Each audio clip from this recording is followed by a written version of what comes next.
Welcome, brave souls. Today we're traveling back to the Middle Ages, but not to witness knights, kings, or glorious battles. No, we're diving into the most disgusting, dangerous, and downright miserable jobs that kept medieval society running. Forget shiny armor.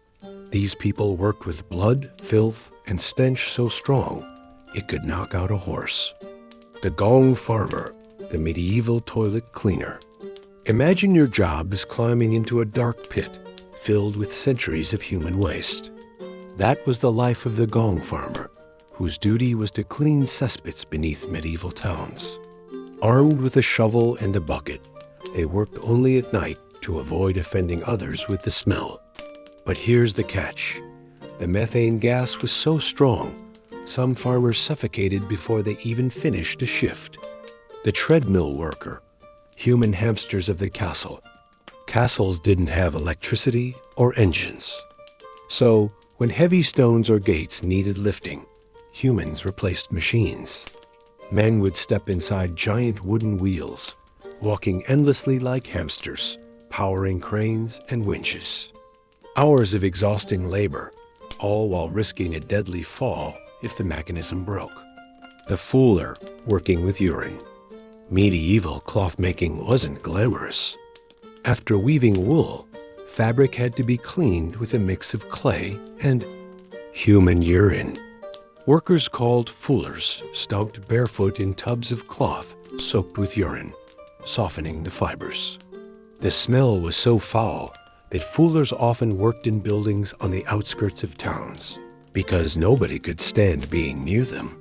The leech collector, blood-sucking business. Medicine in the Middle Ages often meant bleeding patients. And for that, doctors needed leeches. Collectors waded into swamps, letting the slimy creatures attach to their legs. After hours, they peeled them off, storing them in jars. Not only did they risk infection and disease, but some even bled so much they fainted in the swamp itself. The executioner, feared but necessary. Not all terrible jobs were about filth. Some were about fear.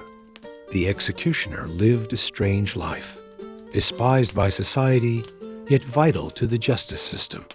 They carried out beheadings, hangings, and sometimes gruesome tortures. People crossed the street to avoid them, believing they carried bad luck. But they were still paid handsomely. The plague doctor, mask of death. When the Black Death ravaged Europe, plague doctors wore the now iconic bird-like masks. Inside the beak, herbs and vinegar were stuffed to protect them from the disease. But in reality, nothing could stop the plague. Most plague doctors died quickly, making this one of the most dangerous professions of the medieval era. The rat catcher, hero of the streets. Rats spread disease, ruined food, and terrified townsfolk. Enter the rat catcher armed with sticks, dogs, or even trained ferrets. They crawled through filthy alleys, capturing rodents by hand. But their heroism was double-edged, because some were accused of secretly releasing rats just to get paid again to catch them.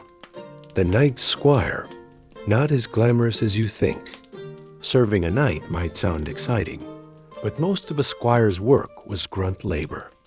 They polished armor, fed horses, carried weapons, and cleaned wounds after battle. Glory? Maybe.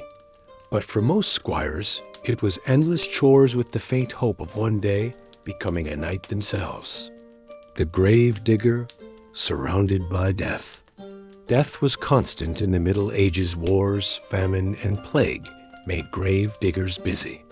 But during outbreaks like the Black Death, their job became overwhelming. They dug mass graves, sometimes burying dozens of corpses in a single day. The smell, disease, and psychological toll made this one of the darkest jobs of all.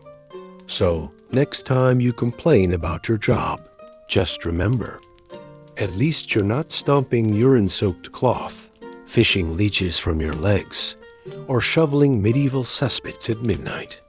The Middle Ages might look romantic in films, but behind the castles and knights was a world of backbreaking, filthy work that most people would never dare to do.